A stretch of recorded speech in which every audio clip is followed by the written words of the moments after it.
During this video, we're going to look into a bit of a history of VFA learning. So VFA learning was formerly face-to-face fitness.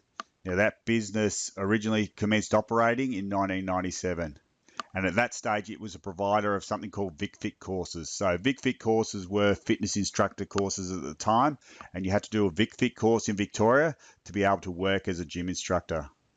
So at that time, in 1997, personal trainers weren't even a big thing. So you had to do a VFA course, VFA with a registration body. So at the end of doing the VFA course, you could register as that gym instructor, then go and work in the industry.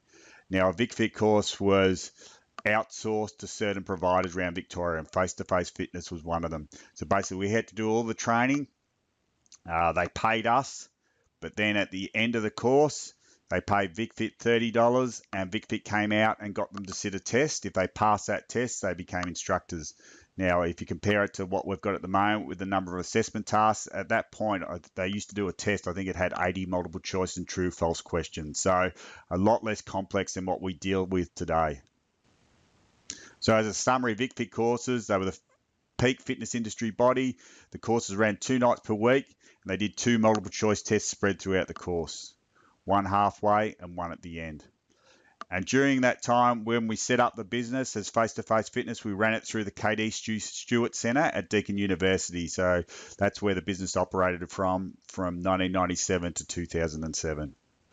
But changes came around 2002 when VFA courses ceased to exist and they were replaced by certificate qualifications. So to deliver certificate qualifications, we had to become an RTO. So the business had to become an RTO and was registered as RTO 21179 in 2002. And from that point of time, rather than running VFA courses, we ran Certificate 3 and Certificate 4 courses as an RTO and entered that complex world of being an RTO with all the requirements that we see today.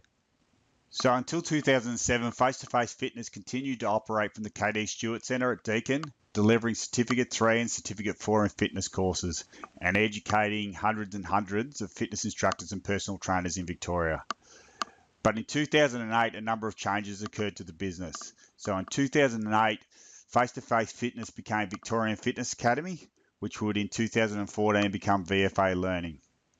But also in 2008, we shifted our operations away from Deakin University to our own custom-built facility in 78 Yarra Street, Geelong. So for the first 12 years, face-to-face fitness / Victorian Fitness Academy was primarily a provider of fitness course education.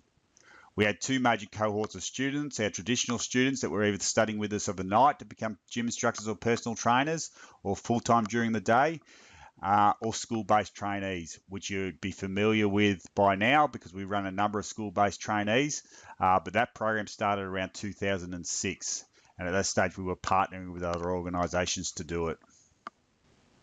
In the early days, we used to do a lot more external training as well. So we would go out to a number of sporting clubs and run the fitness education courses for their players. In those days, often it was more for the players to have something to do to learn more about their body so they could apply it to what they're doing with their training. 2010 was another pivotal point for the business. First of all, we had an expansion in regards to our facilities. So in 2010, we opened our second facility, which was at Narre Warren.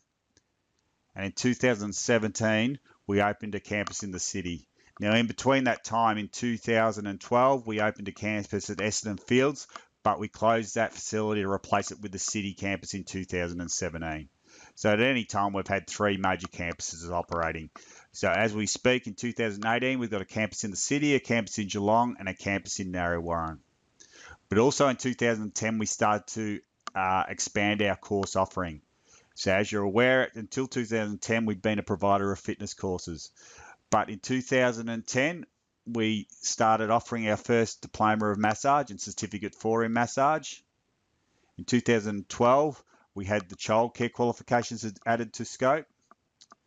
In 2012, also, we added outdoor recreation to scope. Now, we don't offer outdoor recreation anymore. We closed that down due to funding issues. The funding dropped for that qualification severely and we could no longer justify running it. But VFA Learning ran outdoor recreation programs for 3 or 4 years. Diploma of Sport is also one of our major course offerings that we commenced offering in 2014. And excitingly, in 2018, VFA Learning will be offering the Diploma of Nursing and a Diploma of Social Media. As part of VFA Learning strategy moving forward in relation to what courses we add to scope or what industry areas we go into for training, a number of factors need to be considered. Some of these factors are industry needs, government policy, because obviously with changes of government or different governments, they have strategies in relation to what areas need training, and obviously the future of work, which is rapidly evolving and changing, probably at a greater rate than any other time. Industries that are around now won't be so much around in the future. So all this information needs to be considered when VFA develops a strategy for the future of our course offerings. Hopefully this presentation gave you a bit of an idea into the history of VFA and how we've got to where we are now.